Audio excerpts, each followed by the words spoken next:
नमस्ते दोस्तों, आज इस वीडियो में मैं आपको बताऊंगा कि कैसे आप एक्सेल के अंदर इंग्लिश वर्ड को डायरेक्ट हिंदी में कन्वर्ट कर सकते हैं, वो भी सिंपल ट्रिक के साथ।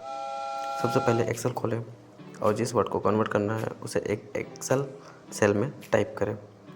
उदाहरण के लिए मैंने कुछ शब्द लिखे हैं। अब हम एक छोटी सी ट्रिक का यूज करेंगे। एक्सेल में हम इक्वल साइन के साथ ट्रांसलेट फंक्शन को लगाएंगे। अब B2 सेल को सिलेक्ट करेंगे और कामा लगाएंगे। अब सोर्स ऑफ लैंग्वेज देंगे, लाइक इंग्लिश में है तो एन लिखेंगे विथ कन्वर्ट इन्वर्टेड कामा। जिस लैंग्वेज में वर्ड चाहिए उस लैंग्वेज को हम इन्वर्टेड कामा के अंदर लिखेंगे। सो हमें हिंदी में चाहिए तो इन्वर्टेड कामा के अंदर HI लिख के ब्रैकेट को क्लोज करेंगे। अब इंटर हिट करेंगे और रिजल्ट हमारे सामने होगा। देखिए सारे वर्ड्स हिंदी में आ गए। दोस्तों, ये एक सिंपल ट्रिक है जिससे आप एक्सेल में इंग्लिश वर्ड को किसी भी इंग्लिश वर्ड को हिंदी में ट्रांसलेट कर सकते हैं।